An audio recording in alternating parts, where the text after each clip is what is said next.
What's your name? Django. Can you spell it? D-J-A-N-G-O. The D is silent. I know. E aí, pessoal, começando mais um podcast Cinema Aventura. Hoje, na sessão especial do podcast, um filme mais contemporâneo, mas que já tem 8 anos. Eu tô falando de Django Livre, de 2012, dirigido por Quentin Tarantino. Deixando aqueles recados básicos, nós estamos no Spotify, no Podbean e também no YouTube. Se inscreva e deixe o seu joinha. Lembrando também que temos uma página no Facebook e todos esses canais você vai procurar por podcast Cinema Aventura. Cinema Aventura tudo junto. Então vamos lá. Hoje eu tô aqui com os meus amigos, aqui os bons companheiros, Rafa Lima. E aí, Rafa? E aí, Damiani, beleza? Beleza. Boa noite, galera. E um representante aqui do Foca nos Nerds, Bruno Silva. Fala, Damiani, beleza? Tô focado aqui, hein? Se vocês quiserem saber sobre quadrinhos mais contemporâneos, com uma visão um pouco mais aprofundada, acessem lá, Foca nos Nerds. Bem, e aí, galera? Começando a falar aí do nosso glorioso Quentin Tarantino, né? A gente vai fazer tipo uma introdução da carreira do Quentin Tarantino, um pouquinho ali, para depois a gente entrar no filme. E aí, Rafa, quer começar? Por onde o homem começou? Cara, eu vou contar, assim, o meu ponto de vista de fã, né, sobre ele, assim, aí vocês fiquem à vontade a comentar aí. O que eu tenho pra comentar é meio breve. Cara, o que eu gosto do Tarantino é que ele não é tipo um diretor que cresceu fazendo cinema ou veio de uma família engessada, assim, no ramo, assim, sabe? Ele era um cara igual a gente, ele era um cara que curtia filme, que trabalhou numa locadora, assistiu o máximo de filme que ele conseguia assistir, ele respirou o cinema por muitos anos, e isso foi o que fez ele ser o que ele é, sabe?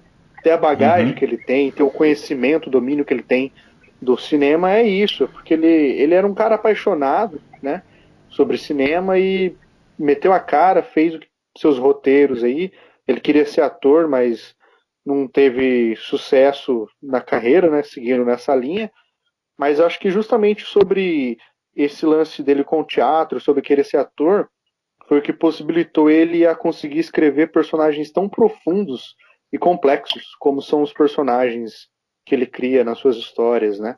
Como ele aborda os diálogos, que o que mais me fascina no Quentin Tarantino é os diálogos que ele consegue escrever, cara. Como ele consegue falar de tanta coisa, às vezes irrelevante ou às vezes profunda, de uma forma que seja natural, sabe? Você não vê, tipo, aquilo como se fosse engessado no personagem, tipo, claramente tinha que estar ali para te falar aquilo. Não, soa muito natural e acho que é o grande tempero, assim, nos filmes dele, assim, que você não vê a hora passar, você não assiste um filme, assim, tipo, pô, tá demorando para acabar e nada disso. Você é conduzido pelos diálogos dele e é levado a lugares surpreendentes, tanto na atuação, né, dos atores que ele consegue extrair, como no enredo em si das histórias, cara. Eu acho isso o mais magnífico da obra dele. E aí, Bruno? Mas no comecinho ele tem umas polêmicas aí no comecinho, né? Que você tava me falando em off lá. Primeiro filme. Cara, o Tarantino é um cara meio controverso no quesito de originalidade, homenagem, cópia. Um dos filmes mais famosos dele, O Cães de Aluguel, é uma cópia descarada de um filme chinês de 1987 chamado City on Fire, se eu não me engano. E, tipo, não é querer ser chato, o negócio é copiado mesmo, cara. Tem até um diálogo do Cães de Aluguel, um diálogo que ganhou prêmio até sobre uma música da Madonna, e o diálogo é exatamente igual do filme chinês. Ele tinha ganhado um prêmio com esse diálogo, e quando descobriram que o prêmio. Descobriram que o prêmio não, descobriram que ele copiou do outro filme, tipo, tiveram que tomar o prêmio do cara. Ele é ele copia, cara. Eu não quero ser o cara chato que fala mal do Tarantino. Eu gosto muito dos filmes dele e tal. Mas ele copia bastante algumas coisas, mas ele faz isso muito bem, cara. A genialidade dele tá nisso, né? Ele mistura várias coisas ali. Até o Rafael comentou da época dele de locadora. Ele já assistiu muita coisa, né? Ele conhece muita coisa e ele consegue misturar tudo ali e te entregar um negócio legal que se assiste e vibra com ele. Mas é aquela, né, cara? É homenagem ou é plágio? Sei lá, eu gosto dele. Eu gosto. Acho que essa é a magia, assim, do Tarantino, assim, sabe? De você conseguir juntar tanta coisa que já existe e conseguir dar a cara dele, entendeu? Tipo, porque é difícil você criar algo do zero, né? É difícil você, tipo... Você olha já Sinceramente, hoje sabe que é você filme não dele, se... né? Você... Hoje não se cria, cara. Você faz versões, remasteriza, faz releituras, mas esse lance dele pegar essas referências que pra ele foram importantes e conseguir inserir no contexto e no universo que ele cria, tipo, fazer a cara dele, eu acho que isso é o ás na manga do Tarantino, sabe? O cara é bom mesmo, né, cara? Ele até deu uma entrevista pra revista Variety uma vez. Eu até anotei aqui que eu achei muito bom que ele disse assim, vou abrir aspas pro Tarantino aqui. Eu roubo ideias de cada filme já feito. Se o meu trabalho tem alguma coisa, estou levando um pouco disso e um pouco daquilo e misturando tudo.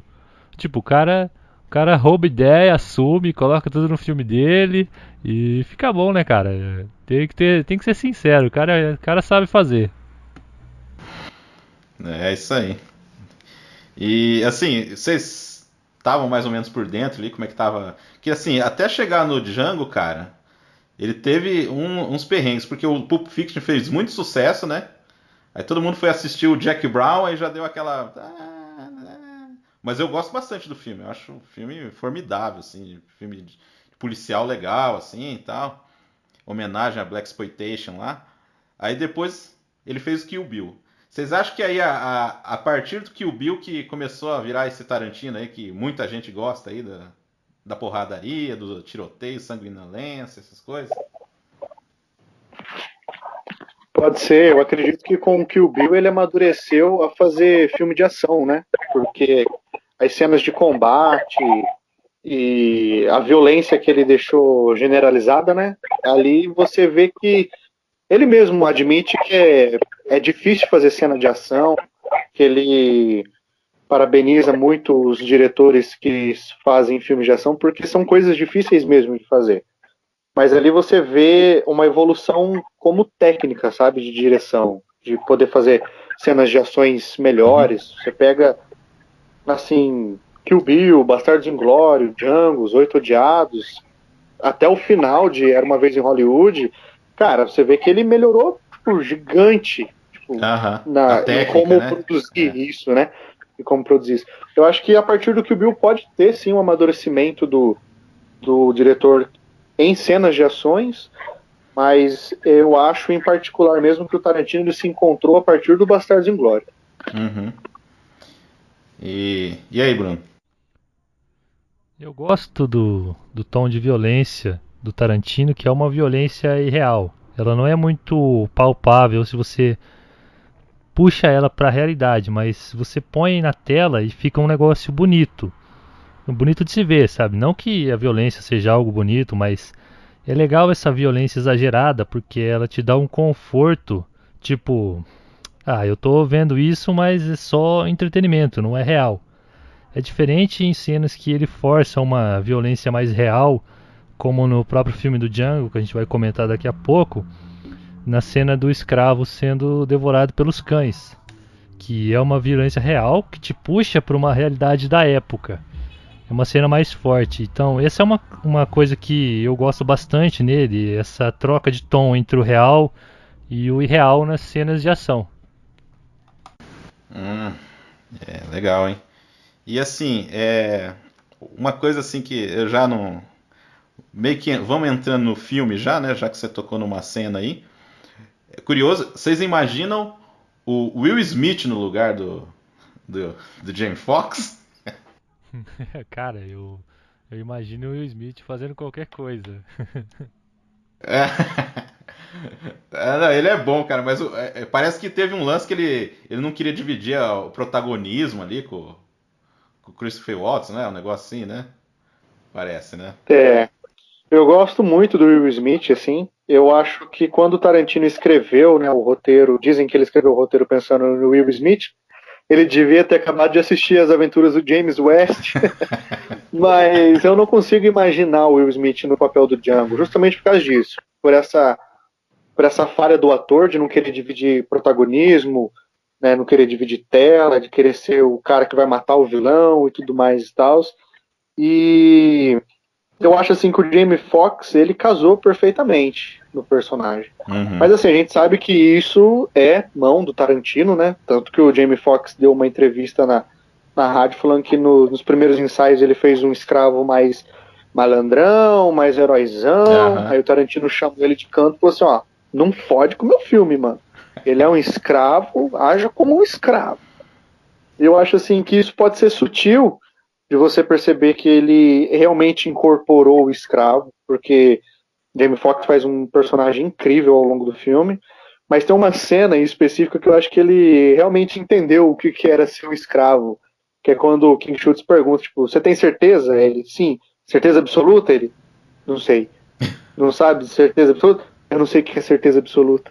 Então, tipo, é uma fala ingênua, simples, mas que revela muito de como o personagem ele foi mesmo incorporado pelo Jamie Foxx, porque aquela cena ela é muito espontânea e ela é muito verdadeiro aquilo, cara. Realmente você acredita que o cara tá ali naquela situação. Sim. Assim, eu acho que o western na época, cara, assim, ele voltou. Eu acho que assim, nos anos 2000 o western voltou mesmo, assim. Você pegar a proposta, assassinato de Jesse James, um monte de coisa. E assim, e o Tarantino já é um grande fã aí do Sergio Leone, essas coisas, tá? Então tanto que é a maior bilheteria dele até hoje, né? O Django. É o meu filme favorito dele. Podem me julgar. Não é o teu, né, ô Bruno? Não, nem perto disso. Eu também não acho, assim, do melhor, assim. Mas é muito bom, assim, eu acho que. Só vou fazer um detalhezinho aqui, que foi o primeiro filme sem a Sally Mank, que era a montadora dele. A gente vai entrar nisso aí, porque eu tenho algumas críticas, assim, no filme, questão do tempo do filme, assim. Eu acho que, enfim, mas deixa pra frente. Falando que também o roteiro é baseado em 2 filmes. Um é o Django, né? Que na verdade o nome Django, que é o filme de 66 lá do Sérgio Corbucci lá, que na verdade Django é referência a um guitarrista, olha só, um guitarrista belga que era de jazz, dos anos 50, o cara. Que o cara teve um problema com as mãos lá, teve um incêndio lá, e o cara não movia os 2 dedos da mão esquerda. Aí você vê, o guitarrista não tinha movimentos na mão, parece o Tommy Iommi, né? Alguma coisa desse tipo aí. E que no filme original, no Django, o cara perde também o movimento das mãos lá, e aí ele vai ter que... É uma coisa meio maluca que acontece no final. E só lembrando que não é uma refilmagem, não tem nada a ver com o filme original, ele só pegou o nome mesmo, porque é um nome clássico, assim, é um dos grandes clássicos do Western Spaghetti. E também é baseado num outro filme chamado Mandigo. Vocês chegaram a ver isso aí? Eu não vi esse filme aí. Que é sobre o negócio.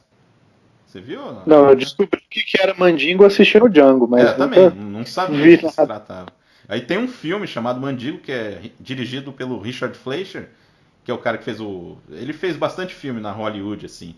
Só que o filme é meio blaxploitation, tipo, é um filme de época, só que blaxploitation. Então esse eu já vi que o Tarantino tava meio de olho mesmo nesse filme aí. Você falou aí do Django clássico, cara. É legal que na cena de abertura do Django do Tarantino, eles usam a música do Django clássico, naquela troca de imagens bonitas, aquelas silhuetas. É uma fotografia muito bem elaborada. É o do Robert Richardson, a fotografia. E toca a música inteirinha, né, cara? É bacana de se ver. E eles também deram uma modernizada, não só na música clássica do filme Django, mas também em todo o filme, né? Que diferente do Western Spaghetti, o Tarantino usou músicas do século XX, século XXI, mesclando ali um hip hop, um rock, que na minha opinião casou muito bem. Uhum. Sim, uma das críticas que o pessoal faz ao filme é a questão do White Savior lá, né? Que ele teve que ser salvo por um branco. Talvez podia ser diferente, talvez. Não sei. O que vocês acham aí? O que você acha, Rafa? Eu acho que não podia ser diferente, dado o contexto de toda a escravidão no sul dos Estados Unidos, né? Não teria como ele ser salvo por um outro negro, já que, tipo, lá eles tinham mesmo toda a supressão da escravatura e o lance de colocar um alemão, né, branco, salvando ele, é bem, assim, tipo, uma metáfora, uma figura de linguagem, porque se você pega o Christopher Waltz no filme anterior, ele era um alemão filho da puta, né, tipo, caçou lá os judeus e tudo mais e tal. Ele fez um personagem tão odiado quanto, né, mas se você é transportado pro Django e você vê o Christopher Waltz fazendo o King Schutz, que é um alemão, tipo, tudo humanista, né, tipo, preocupado ali com os direitos do Django, com o amor da vida do Django e tudo mais e tal, é um contraste muito grande. Eu acho isso legal, de você ver que ele era um caçador de recompensa. Eu vejo, tipo, o Clint Eastwood ali, sabe? Se não fosse o alemão King Schutz, seria o Clint Eastwood salvando o Django no começo do filme. Eu acho que o Tarantino aborda bem o contexto da época ali, antes da guerra de secessão ali, que dividiu o norte. Na verdade já estava dividido, né? O norte e o sul do país, o norte industrializado, urbano, protecionista, abolicionista e o sul agrícola, rural, de livre comércio e escravocrata. O país já estava dividido e ele representa bem esse sul mais escravocrata mesmo, de certa forma cruel, mas eu acho que o Tarantino dá sim uma desvalorizada nos personagens negros. O Django, por exemplo, ele é infantilizado o tempo todo, ele não conhece as palavras e tal. Ele é salvo por um cara branco, ele é salvo, libertado, ele tem sua liberdade e ele não participa como um membro forte da luta contra a escravidão, né? Que o movimento negro tem toda uma história de luta contra seus opressores. E o Django, ele é um personagem bem individualista, né? Ele se associa ali ao doutor e meio que vira uma marionete nas mãos deles, porque o doutor tem seus objetivos e o Django é apenas um instrumento para servir, né? Na prática, o Django não é igual a ele e não tem o mesmo status de colega de trabalho, né? Ele é um acessório conveniente nas mãos do cara branco. Não que eu tenha a propriedade para falar sobre isso, mas é uma coisa que acabou me incomodando bastante no filme.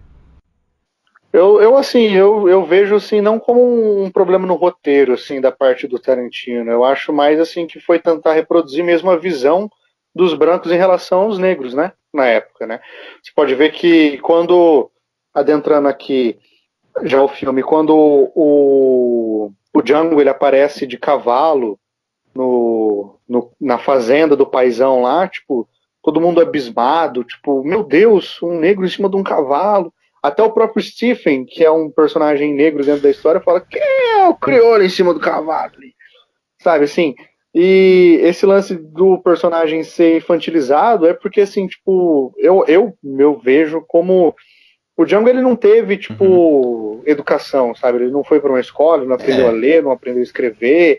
Ele cresceu, tipo, sendo mandado, sendo capacho. E quando ele tem a primeira chance de fazer uma escolha, por exemplo, como se fosse escolher as roupas, né? Que o Schutz fala que ele vai ser o valete. Aí ele fala, tipo assim, eu posso escolher o que eu quiser vestir? Daí ele, tipo, o que você quiser. Aí ele coloca toda uma roupa azul, cintilante, bem assim, super-herói, sabe? Assim, como se fosse, só faltou a cueca vermelha por cima da calça, sabe? Mas não vejo como se fosse, tipo, o roteirista infantilizando um personagem. Eu acho que é mais o reflexo de como as pessoas enxergavam a classe negra nessa época, né? Como desorientados, analfabetos, né, com a mentalidade superior. Até mesmo o Calvin Candy tem um monólogo gigante sobre como o cérebro do negro que barbeava o avô dele lá na varanda era inferior a um Uhum. Isaac Newton, Einstein É, e tudo mais. Assim, cara, eu acho complicado também. Eu entendo, assim, que pode ter sido isso, mas também é que, assim, a gente pensa diferente, assim, nessa questão dele brotar, assim. Ele podia escapar, isso que eu penso. Ele podia ter escapado, podia, não sei, mas faz sentido mesmo, assim. Pode ser isso mesmo que ele tenha passado ali. E eu acho legal depois aí que ele. Aí começa as aventuras ali dos dois ali, né? Aquela primeira cena lá que eles chegam lá no- na cidade lá e tal, e o cara, manda chamar o xerife, né? E o cara, aí o xerife vem primeiro, né? E é legal porque assim, mas você vê que tem um controle do Estado, né? Ali, né? Que na verdade o Schultz tá, ele é o Estado ali, né? Tem esse tipo de coisa, hein? E, cara, pra mim essa primeira parte aí do filme que vai até eles começarem mesmo ali, porque assim, é que nem eles começam ali, um vai ensinando o outro, e o Schultz, de certa forma, no começo do filme, realmente tem ele tem um domínio sobre o Django. Por exemplo, eles entram assim e falam, senta aí. Tipo, aí o Django senta. Bebe, bebe isso aqui, sabe? Ele tem uma coisa assim de domar o cara, mas isso aí lá na frente meio que vira, né? Eu acho que isso aí que dá que salva de não cair nesse negócio de ser o escravo ali, ser o negro. Eu acho que dá uma reviravolta ali, né? Eu acho que é tipo a jornada do herói, entendeu? Que ele sai do ponto de escravo, onde ele cresceu sendo mandado, sendo torturado, se não obedecesse e tudo mais e tal, com medo, né? Até o ponto em que ele entende que ele é um homem livre agora, que ele tem controle sobre as suas escolhas, que ele pode ter suas opiniões, que ele tem, tipo, o controle sobre a sua vida agora. E ele pode optar ser submisso ou ser, né, ativo ali na relação entre os dois. E aí tem momentos em que ele confronta o Schultz, né? Você vê que ele tá tendo mesmo uma progressão de personalidade. Que ele não é mais o cara, o escravo acorrentado. Ele foi livre. Ele foi desacorrentado. E aí ele vai mostrar quem ele é. Eu não lembro. É assim. Fala, Bruno. Essa evolução de personagem que o Rafael comentou aí é interessante a gente ver que a busca do Django por vingança desvia ele de uma causa mais abolicionista, que poderia ser uma coisa de interesse de um cara negro liberto na época, de querer libertar os seus semelhantes, libertar os seus irmãos. E o Django ele fica tão preso no desejo de vingança que ele se torna um cara muito individualista, ele dá as costas pro seu povo, ele deixa os caras serem mortos, serem torturados, tudo para manter um personagem. É aquela história, né? Como o Nietzsche mesmo já disse, né? Quando você digladia com os monstros, você tem que ter cuidado para que na luta você não se transforme também em um monstro. Porque quando tu olhas para o abismo durante muito tempo, o abismo olha de volta para você. E é isso que acontece com o Django, né, cara? O abismo olha de volta para ele e ele acaba se tornando aquilo que ele odiava. Ele acaba se tornando um monstro. E o que vocês acham da cena com os pais lá da Ku Klux Klan lá? Cara, é muito bonita aquela cena, é muito bom. Cara, eu acho aquilo genial. Aquilo é uma sátira, assim, Não, ao o próprio ridículo. ataque é ridículo, Muito né? Os boa, caras vão cara. correndo ali naquele negócio e, tipo, é uma carrocinha, né? E eles fazem todo um cerco ali, um monte de cavalo e é uma carrocinha minúscula ali, né? E o mais legal, cara, é o maluco indignado. Pô, minha esposa passou a noite toda costurando as máscaras aqui. É muito bom. E o cara vai embora. Alguém tem um saco reserva aí? Não, ninguém tem um saco reserva. Olha só, Eu tava vendo essa cena, cara. Eu acabei lembrando do Jojo Rabbit, naquela cena onde os soldados da SS entram na casa do Jojo Rabbit e fica todo mundo, um olhando pro outro e comentando Hi Hitler, Hi Hitler, Hi Hitler. E é tão estúpido que você dá risada. E a temática dessa cena do Tarantino é a mesma, né, cara? Os caras não conseguem fazer uma máscara, não conseguem vestir uma máscara, não conseguem bolar um ataque. É dar o é mostrar, escancarar que o cara que é preconceituoso é burro, né, cara? É bonito demais de se ver. Não, o cara falou assim, não, o que importa é o ataque, né? Tipo, Mas que droga! É um ataque! Eu não enxergo, vocês não enxergam, os cavalos enxergam, é um ataque! cara, é umas coisas assim muito foda, né? É bem engraçado. Só que assim, a cena que o cara lá, o Don Johnson, morre, cara, eu acho muito bem filmado. Que só fica assim, as patas do cavalo, assim, e aí você vê o cara caindo em câmera lenta, meu. É muito. É que tá, é que nem o cara sabe cozinhar bem demais, rapaz. Esse cara. Sabe? A outra cena também no filme parecida é quando o Schultz atira no dos irmãos Ah, Raj sim. lá, que ele cai no algodão, Ixi, quer dizer, o metáfora sangue cai fodida, no cara. campo de algodão, né? Um E o cara vai algodão caindo. sangrento mesmo, assim. Você vê que É. Não, aquela manchado cena é de muito boa. sangue. E que o Schultz fica bravo que o Django matou os caras lá, né? Tipo, porra, mas que. Sim, e você vê uma alteração no comportamento do Django nessa cena, né? Quando ele vê os caras lá, ele ainda não matou Aham. ninguém, ele ainda não se tornou o Django. Ele pega o chicote e ele começa a agir com, tipo assim, descoordenado, sem jeito, tipo, sabe? Você vê que ali Uhum. fala mais a raiva, né, da vingança, do Porra, que a habilidade de matar mesmo. Lógico que depois ele vai treinando, vai caçando as recompensas e vai se tornando o gatilho mais rápido do sul, né? Mas de início, o primeiro instinto que ele teve foi, tipo, agredir, partir pra cima com tudo que ele tinha, né? Em cima do cara. E em contraste à última cena do filme, toda a arquitetura que ele faz para se vingar dos Candy mostra como ele evoluiu no quesito de caçador de recompensa mesmo, no quesito de assassino, né? Nossa, cara, a cena do chicote é muito satisfatória. Que ele começa a bater no cara, e vai se empolgando e vai batendo. É gostoso de ver, cara. Cara, vingança perfeita, cara. Essa pra mim é a melhor cena de vingança. Tipo, o escravo pega o chicote e bate no cara, né? Porra, foda demais. E assim, e ele bate, ele pega o chicote do cara lá, que o cara tá com o chicote na mão e a Bíblia na outra, né? O cara cola umas páginas da Bíblia no corpo. Cara, muito bizarro aquilo lá.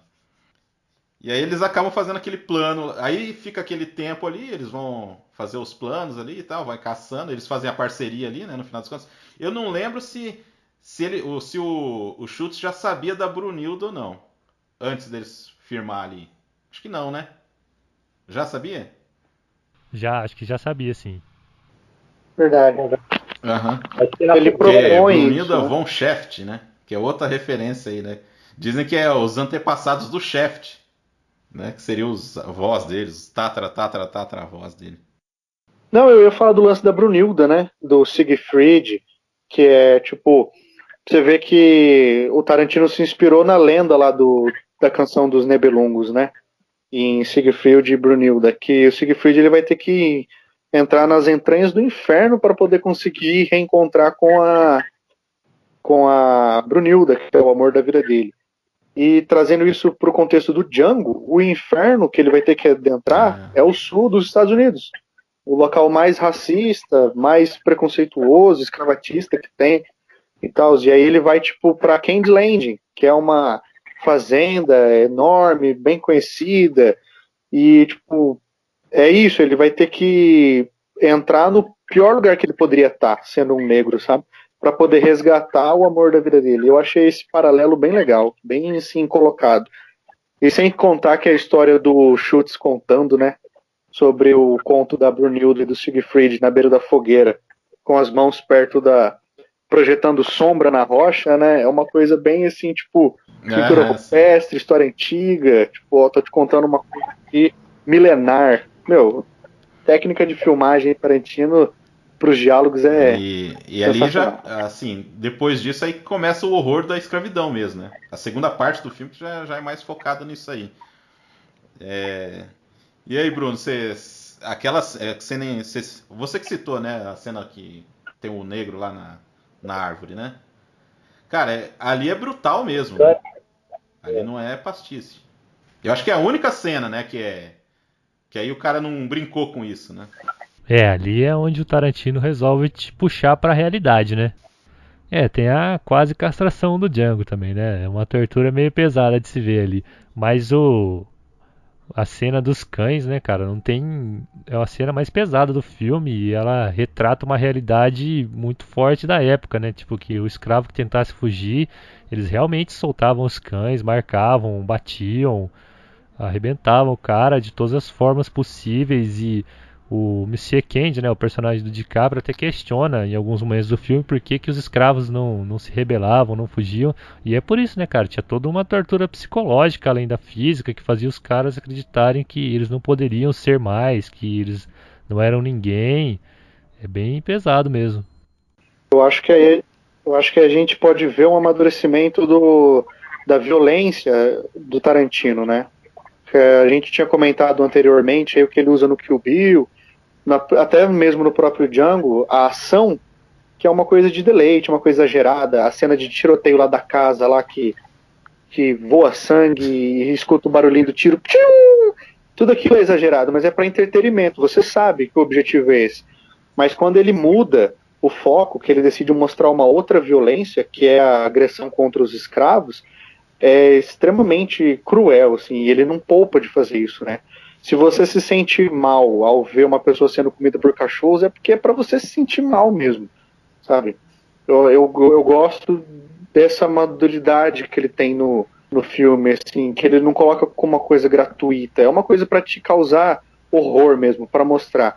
Também tem a cena do mandingo, né? Da luta lá dos dois escravos lá, e um tem que finalizar o outro com um martelo, e assim, não mostra em si a cena da finalização, mostra a luta, que já é brutal por si só, mas acho que ele teve uma escolha inteligente em optar por filmar a reação dos outros escravos na sala, né? Quando o cara finaliza o outro com o martelo, você vê o barman baixar a cabeça, a meretriz, assim, tipo, beber o champanhe meio que de lado, todo mundo incomodado ali, mas o Candy e os outros brancos ali, os senhorios ali, super empolgados, né? Tipo, é isso que eu paguei tantos dólares em você, não sei o quê. Mostra um horror ponta do Franco Nero, né? O original Django, né? Tá lá nessa cena aí. Putz, muito que boa. Foi genial, né? Quem faz ponta também no filme é a que a gente tava comentando, a Zoe Bell também. Ela faz a mascarada lá. Ela que faz a mascarada lá. Que eu nunca entendi o porquê daquela personagem. Tá, eu preciso. Ô, você tá precisando de alguma coisa aí? Tá? Não, vem fazer uma pontinha aqui. Você ganha uns trocados aí pra. A Zoe Bell é um mistério muito bem arquitetado, porque ninguém conseguiu descobrir o porquê. Mas o lance do Franco Nero tem a genialidade por causa do nome, né? Quando eles vão conversar no balcão lá, fala, o nome é Django, com Demudo. Aí ele olha e fala, eu sei. E o que vocês acham? Fala, Bruno. Só na questão das cenas violentas ali, tem um flashback do Django, onde a gente tem uma tortura meio psicológica com ele, que ele vê a Brunilda ali sendo castigada pelo senhorio sem poder fazer nada ali, naquela impotência de não poder agir. É um negócio bem marcante também. São duas cenas, né? Do chicote, que o Bruno citou, que o antigo senhor castiga ela no chicote porque ela tentou fugir, né? E da cena do forno, que removem ela lá e são duas cenas muito fortes. Vocês tocaram aí na cena aí do. O que vocês acham aí do Candy, do Calvin Candy?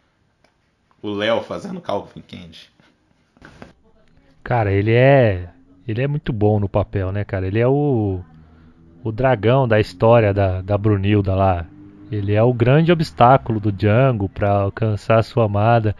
E ele é o estereótipo de escravocrata, supremacista e defensor da hegemonia, né, cara? É um personagem bem complexo ali. E ele tem umas coisas de arte lá, né? Tipo, o cara é super afetado, né? Ele é o estereótipo do complexo de vira-lata, né, cara? Que a gente vê muito aqui no Brasil, os caras pagando pau pros Estados Unidos, e ele é o cara que paga pau pra França. Gosta da língua francesa, mas não fala francês. Gosta da arte, mas não entende. É o estereótipo de rico burro, né, cara? Que quer pagar de sabido, mas não sabe de nada. O cara fala assim, nossa, que bom que tem um cara francês. Falo, não, mas ele não fala francês. O cara fica desesperado lá. Fala, não. Fã de Três Mosqueteiros, de Alexandre Dumas, mas não sabe que ele era negro. Putz, que foda, viu? Que foda. Ele é legal, cara, que o personagem ele é inconsistente, mas ele é consistente ao mesmo tempo. É uma coisa que acho que só o DiCaprio poderia fazer mesmo. E é bom de odiar o cara. Só odiar mesmo, não tem como gostar de um personagem desse, mas o DiCaprio mandou muito bem, cara. Sim, complementando isso aí que o Bruno falou, é só o DiCaprio pra fazer um personagem como o Candy, né? Tipo assim, eu fico imaginando qual que foi a pira do Tarantino em querer colocar ele, né? Então, Porque assim, era pra ele um fazer ator super famoso, o Hans. personagem super Era pra ele complexo. fazer o Hans antes. Do Bastardos Inglórios. Aí ele ficou, tipo, devendo uma pedra pro cara, entendeu? Ah, tá aí, ó. E aí, assim, tipo, quem vai no cinema assistir sabe que ele tá no filme, assim, sabe? Vê o nome dele no cartaz e tudo mais. Mas eu achei, assim, genial o lance dele ser introduzido naquela luta de mandingo. Porque tem todo o efeito da câmera chicote, dá um close bem na cara dele, assim. Eles no É. com o cigarro. Melhor parte, Sabe? assim, de que usar desse recurso foi nessa cena aí mesmo. Sim, de você já saber que aquele personagem tá envolvido com aquilo, sabe? A parte cruel com os escravos, é o cara que maltrata mesmo, o cara que não tá nem aí. E o DiCaprio ele faz um Mauricinho, que nem o Bruno falou, rico querer pagar de entendido, mas não sabe nada, muito bem feito, cara. É um personagem muito bem escrito, muito bem construído. Aí porque depois a cena seguinte eles vão lá. É que assim, gente, pra quem tá meio perdido aí, eles encontram esse cara porque a Brunhilda tá trabalhando pra ele. Aí eles vão pra outra fazenda lá, encontrar ela e tudo. E aí que aparece o Stephen, o segundo Tarantino, o negro mais odiado da história, né? Mais odiável, né? Quem é esse negro no cavalo aí?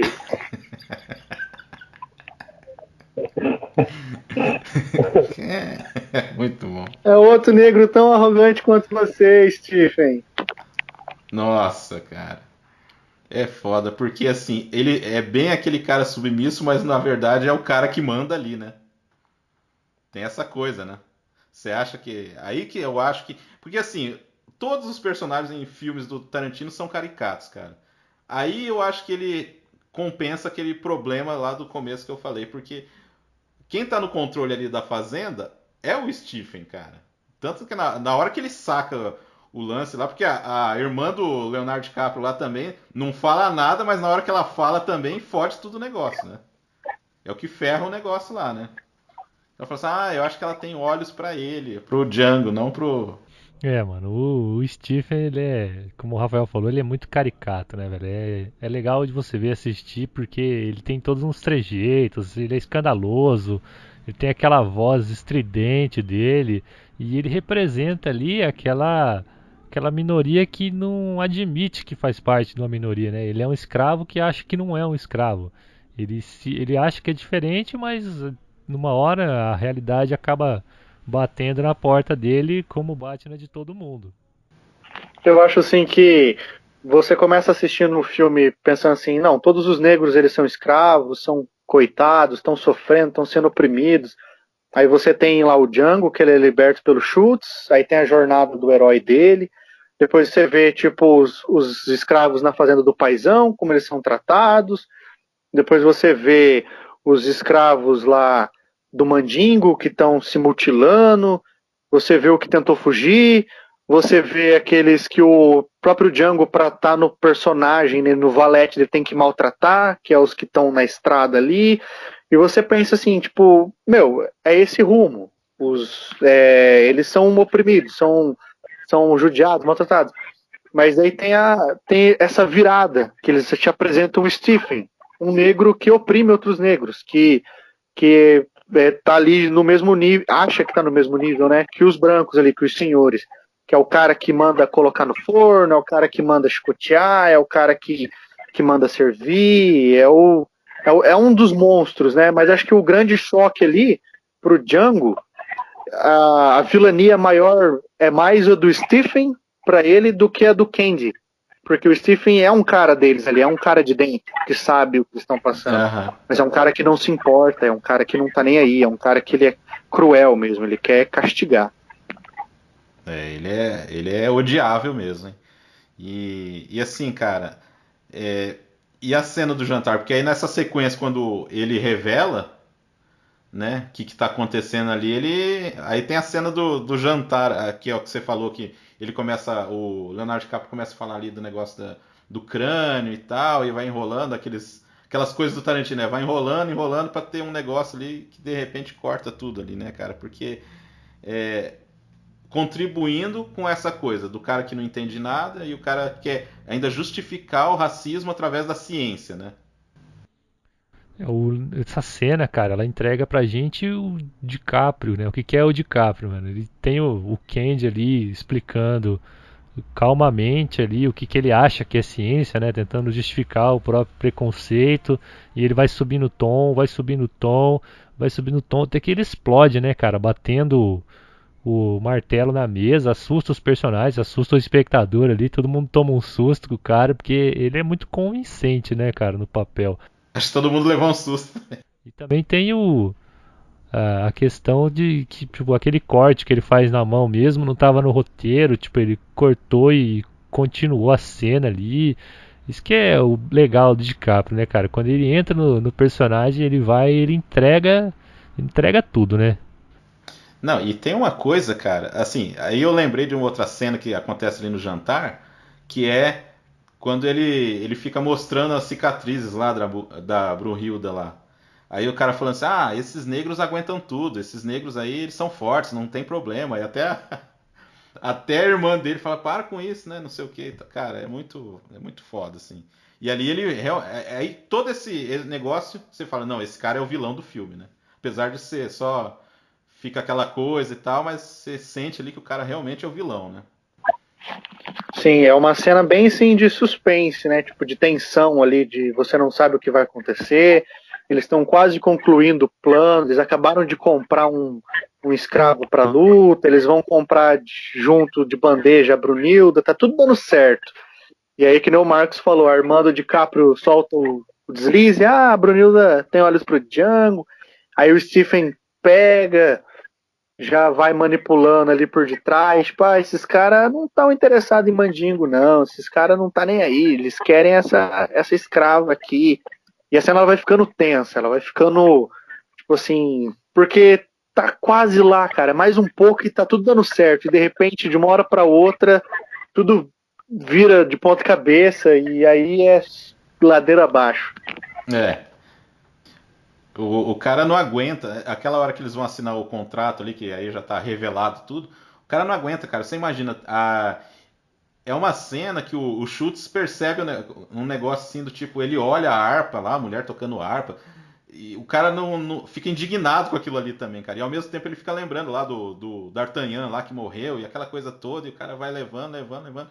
Aí tanto que quando ele atira lá no Leonardo DiCaprio, ele fala, porra, não aguentei. Tipo, Sim, mano, a justificativa dele é muito boa, né? Tipo, eu não aguentei, tipo, nem eu tava aguentando mais, eu queria matar o cara também. E ele vai lá e faz, mata o cara e diz o que todo mundo tava sentindo, né, cara? Ô, não aguentei e tive que matar esse babaca. e aí depois disso começa o momento que as pessoas esperavam do Tarantino, né? Pelo menos o pessoal mais de ação, né? Porque aí começa um dos maiores sanguinolências ali de um filme de época, né? Ah, daí o negócio fica louco, né, cara? É sangue pra todo lado, é tiroteio, é teto caindo, é pedaço de móvel, pedaço de parede, até a casa sangra. Eu acho que é o terceiro ato e, enfim, ele se entrega à ação, né? De fato. Porque depois dessa cena de tiroteio, vai ter a cena dele ter que se livrar lá dos escravagistas, que vai explodir o Tarantino e a dinamite. Depois ele vai voltar, vai invadir as casas. Tipo, aí realmente entra a ação. Do terceiro ato pra frente, o filme se torna um grande filme de ação mesmo. Que é muito bem feito, né? E você vê a diferença do que foi mostrado antes, que era a violência com os escravos, para agora, a partir dali para frente, ser a violência da ação, dos tiros, do exagero, das explosões, que é um momento em que você não se sente mais incomodado, mas você se sente aliviado. Até a hora que o cara leva um tiro no saco lá, você dá risada. Você fala, mereceu, otário! Não aguenta aquele cara que fica na entrada, né? O cara fica levando tiro de tudo quanto é que é lado, ali no joelho, ali na perna, ali, o cara fica. Coitado.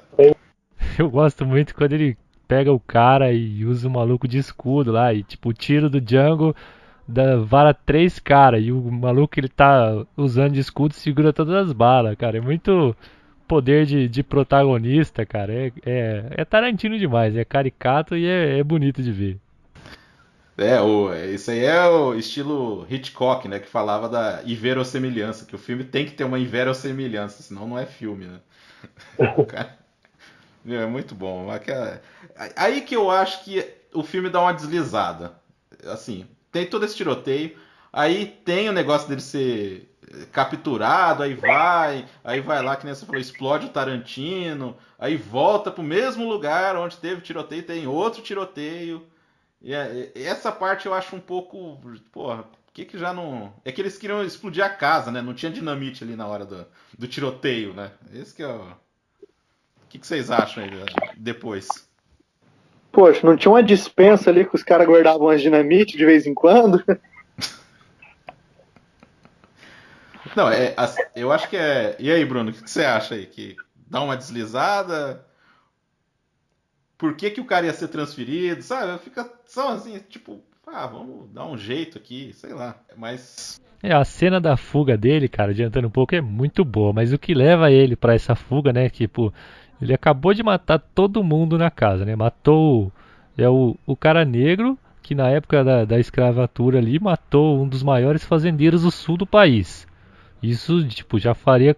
Tipo, um cara que fugia já era morto. E ele matou um dos maiores fazendeiros da época. Aí os caras capturam ele é torturado, e em vez de matar, eles tipo soltam ele, soltam não, né? Mandam ele pra ser escravo numa mina. Tipo, não, tá de boa, deixa ele ser escravo, ele só matou o dono da fazenda só. Não faz sentido, cara. Eles só mandam ele pra lá pra ele poder escapar e voltar. É desculpinha de roteiro, né? Não tem outra. É que a Wikilitiki é pior que a morte. Nada é pior do que a morte, cara, porque só a morte é a morte. Apesar que ali Eu já acho- é bem. E outra coisa que eu ia comentar que é Black Exploitation porque arruma até um óculos escuro pra ele, né? É verdade, né? O óculos escuro volta, né? Tipo, ele aparece no meio do filme, aí rola um monte de coisa, some, ninguém procurou e o óculos escuro aparece de novo. É curioso aquela cena lá, porque aí ele meio que liberta os caras ficam meio, porra, mas será que é pra sair mesmo? Não sei o quê. Os caras ficam meio assim, assustados ali com o que tá acontecendo, né? Porque o cara dá jeito em 3 lá, né? Eu só não critico essa cena. Eu só não critico essa cena porque assim que ele explode o Tarantino começa a tocar John Legend. E uma das coisas mais legais da minha memória, assim, é ele em cima do cavalo cavalgando ao som do John Legend e os caras olhando pra ele assim, tipo, com ar, tipo, mano, esse cara é meu herói, velho. Até a cena ali um pouco antes da fuga, né? Onde eles estão caminhando, toca uma música do Johnny Cash ali, né, cara? Também é bonito de se ver e de se ouvir. Mas é isso, né, cara? Tocou um Johnny Cash e já me ganhou. E assim, aí depois ele volta lá, faz aquela carnificina novamente. Aí tem a famosa cena que a mulher cai, é puxada, né? Quase que sai de cena, né? É tipo aquela cena de filme de terror, né? Que o espírito vem e puxa a pessoa pro outro cômodo. Outro aqui. Eu acho que essa cena do tiro que puxa a irmã do Candy pro outro cômodo, né? É o final do exagero, né? Ele falou, mano, eu vou matar todo mundo aqui nessa casa aqui e eu vou fazer as mortes serem ridículas, sabe? Tipo, porque ele atira no joelho do cara lá, aí o cara fica lá de Django, o demo do caipira burro, aí ele atira no saco lá, não sei o que lá. Aí eu falei, mano, eu vou matar aquela mulher, eu vou jogar ela 3 metros longe. Daí eu vou pegar o Stephen, que se finge de velho frágil, e vou fazer ele aguentar 2 tiros na perna, pra ele ficar lá no chão, gritando e agonizando, sabe? É a violência, tipo, caracterizada, tipo... Não, eu não sei se é nessa. Eu não sei se é nessa ou na outra, que ele dá um tiro no cara, o cara vira e acerta outro cara que tava atrás dele, né? O cara dá um tiro. É na carnificina na mansão lá, quando tá rolando os tiroteios. Tá. Muito bom. Django, seu grande filho da... Não, ali é É o a cartaz ótima ali, cara. O final é muito bom também. Aí tem aquela cena clássica de filme de ação, né? Que é o herói andando de costas pra uma explosão, usando óculos escuros, cara. Que é genérico demais, mas a gente sempre vai gostar, né? Ah, sim, sim. Ixi, é demais. Bem, não sei, gente. A gente chegou ao final aí do filme aí. Tem alguma cena favorita ou como é que é? Pra mim, cara, pra mim é a cena do chicote, que eu adoro ver o Django batendo no cara que batia nele, cara. É Sim. muito gratificante. Tem cenas melhores, né? Mas essa é a minha favorita. Eu fico com o Bruno aí nessa cena aí, porque pra acontecer ela tem uma preparação, né? Tipo, você sabe dos vilões ali que eles estão procurando. E eu acho que toda a cena ali na fazenda Don Johnson é a minha favorita do filme, assim, porque ela tem um ar assim de heroísmo quando a câmera pega de baixo para cima e vai erguendo, e tem toda aquela trilha sonora de violino de fundo, e o Django tá numa postura assim de super-homem, de azul, daí ele chama o cara lá, tipo, vim aqui fazer vingança, aí ele pega o chicote descontrolado, e aí o Schultz vai atirar no cara lá e o sangue cai no algodão, todo o enredo, desde quando eles chegam na fazenda, que tem os diálogos com o paizão que é até engraçado, até o momento da catarse de você ver os caras serem mortos mesmo, né, pela recompensa, fazer justiça e tudo mais. Tal. Eu acho isso, se o filme fosse só isso, essa cena, assim, pra mim seria a melhor curta que o Tarantino já ia fazer. Não, lá tem é que você foi o melhor curta, tem lá no United States of Tara, que os caras vão fazer um curta-metragem lá pra passar num festival lá e os caras só fazem uma cena assim, né? Tem dois caras conversando, chega um outro, o cara pulando, atirando, morre todo mundo e pronto, fim. É mais ou menos isso, seria essa cena. Ah, já que vocês roubaram a minha cena favorita, eu vou ficar com a cena lá do que que tem lá depois que matam lá o D'Artagnan lá, que tem o confronto ali, que ali você vê que o Django que manda ali no final das contas ali com o Schutz, ou Schitz, né, que nem é Schutz ou Schitz? É, Ele dá uma tiração de sarro ali do cara, né? É Schitz? eu gosto muito também da cena de introdução do Stephen. Eu acho uma cena poderosa, assim, sabe? É como eu falei, Boa. o que eu mais gosto do filme do Tarantino são os diálogos. E eu acho que nessa cena ele escreveu muito bem, porque você ri, você acha engraçado ali o caricato, mas ela é deprimente também, porque você vê, tipo, um cara que deveria ser um irmão na causa ser um cara preconceituoso, falando que tem que queimar depois o colchão, o lençol, as palhas e não sei o quê. E aí você vê, tipo, o Django confrontando mesmo aquelas pessoas que ele não conhece. Ele poderia levar um tiro ali a qualquer momento, de algum capataz ali. Mas, assim, ele não tá nem aí. Ele entendeu que agora ele é um homem livre e que ele pode trilhar o caminho dele, sabe? E ele não vai deixar a opressão vir, mesmo que seja de um cara que deveria ser um irmão. Tipo, eu acho poderosa demais essa cena. E depois ela termina, ela é finalizada com o horror de você ver a Brumilda sendo tirada do forno, sabe? Nua ali, sendo humilhada na frente Sim, sim. das pessoas. E você consegue ver no olhar do Django, cara, o desespero ali, o ódio, o remorso, a dor que ele tá sentindo de ver quem ele ama ser tratado daquele jeito, sabe? Essa cena aí é legal, cara, que ela já dá uma moral pro Stephen porque ele chega gritando com o patrão, né, cara? Não é uma coisa que qualquer escravo poderia fazer na época. Eu acho assim que o mais legal da obra do Tarantino é ver o quanto ele consegue tirar dos atores, né? Extrair. O quanto o Christopher Waltz está incrível como King Schutz, e você realmente gosta do personagem. Cara, As o falas Samuel dele, Jackson tipo, lá. Sim. O Samuel Jackson lá, cara, das melhores atuações que ele teve em anos, eu acho, hein? Sim, todos estão incríveis, né? O Leonardo DiCaprio como Candy, o Jamie Foxx como Django, você vê que ele consegue tirar o melhor ali dos atores para fazer esses personagens e se aprofundar. Tanto que eles têm espaço de tela o suficiente para se desenvolverem, sabe? O Stephen, ele chega na metade do filme pro final, mas você consegue compreender perfeitamente o personagem.